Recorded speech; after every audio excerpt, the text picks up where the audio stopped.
Friends, મેં આજે વટાણાના ભજીયા બનાવ્યા છે. ચાલો એ રેસીપી તમારી સાથે શેર કરું. એક મિક્સર જાર લીધું છે, એમાં આપણે લીલા વટાણાને ઉમેરી દઈશું. એક બાઉલ છે વટાણા, એને ઉમેરી દઈએ. હવે એમાં 2 નાના ટુકડા આદુના ઉમેરીશું. 6 થી 7 લસણની કળીને ઉમેરીશું. 1 ચમચી જેટલું જીરું ઉમેરી દઈશું. આને પાણી ઉમેર્યા વગર પલ્સ મોડ ઉપર ક્રશ કરી લઈએ. ક્રશ કરેલા બેટરને એક મિક્સિંગ બાઉલમાં નીકાળી લઈએ. હવે આ બેટરમાં બાકી રહેલા મસાલા ઉમેરીએ. એમાં 1 ચમચી જેટલો અજમો ઉમેરીશું. લાંબી સ્લાઇસમાં કટ કરીને રાખેલી ડુંગળી ઉમેરી દઈએ. 1 કપ જેટલા લીલા ધાણા ઉમેરી દઈશું. અડધા લીંબુનો રસ ઉમેરી દઈશું. 1 વાટકી જેટલા નાની વાટકી છે સફેદ તલ ઉમેરીશું.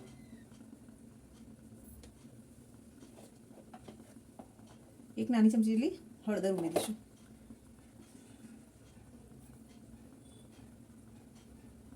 1 ચમચી જેટલો બેકિંગ સોડા ઉમેરીશું. સ્વાદ પ્રમાણે મીઠું ઉમેરીશું. હવે થોડો ચણાનો લોટ ઉમેરતા જઈશું અને મિક્સ કરતા જઈશું.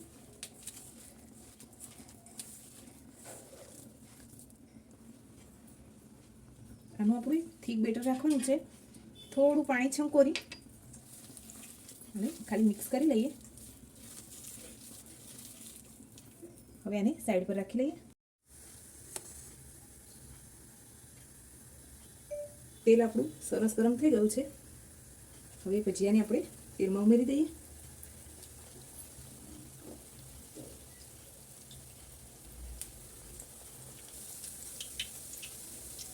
ઉલટતા પલટતા જઈ બંને સાઈડથી સરસ ક્રિસ્પી થાય ત્યાં સુધી આ ભજીયાને ફ્રાય કરીશું.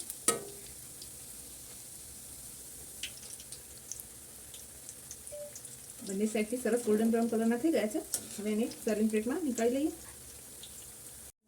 એકદમ ક્રિસ્પી વટાણાના ભજીયા બનીને તૈયાર છે. તમને આ રેસીપી કેવી લાગી કમેન્ટ કરવાનું ભૂલતા નહીં. લાઇક, શેર અને સબસ્ક્રાઈબ પણ કરી દેજો. Thank you.